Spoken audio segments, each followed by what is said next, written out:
বাংলার এক ছোট্ট গ্রাম শিমুলতলা। সবুজ ধানের মাঠ, কাঁচা রাস্তা আর পাখির ডাকেই ভরে থাকে গ্রামটি। এই গ্রামেই থাকে তুষার, এক দরিদ্র কৃষকের ছেলে। তুষারের বাবা সারা বছর মাঠে চাষ করেন, কিন্তু পরিবারের চাহিদা মেটাতে প্রায়ই হিমশিম খেতে হয়।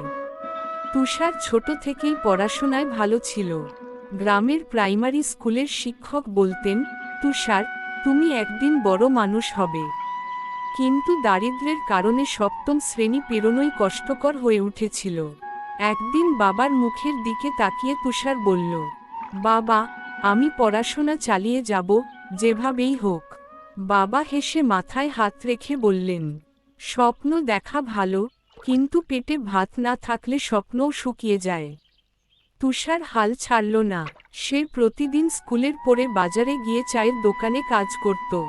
রাত হলে প্রদীপের আলোয় পড়াশোনা চালাতো। অনেক সময় খিদে নিয়ে বইয়ের উপর ঘুমিয়ে পড়ত, কিন্তু সকালে আবার নতুন উদ্যমে উঠত। একদিন গ্রামে এলেন এক এনজিও কর্মী, নাম নীলা আপা। তিনি মেয়েদের শিক্ষার জন্য কাজ করতেন, কিন্তু তুষারের প্রচেষ্টা দেখে অবাক হলেন। জানতে পারলেন, ছেলেটি স্বপ্ন দেখে ডাক্তার হওয়ার। নীলা আপা প্রতিশ্রুতি দিলেন, তোমার পড়াশোনার খরচ আমি জোগাড় করব, কিন্তু তোমাকে দিতে হবে সেরা ফলাফল। তুষার নতুনভাবে পথ পেল। সে প্রতিটি মুহূর্ত কাজে লাগাতে লাগল। ভোরে কৃষিকাজে বাবাকে সাহায্য করত, তারপর স্কুল, বিকেলে পড়ানো আর নিজের পড়া।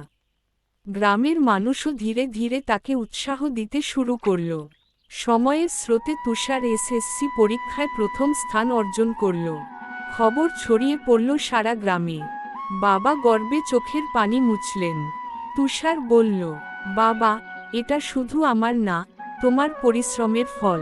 এরপর কলেজ, তারপর মেডিকেল কলেজে ভর্তি।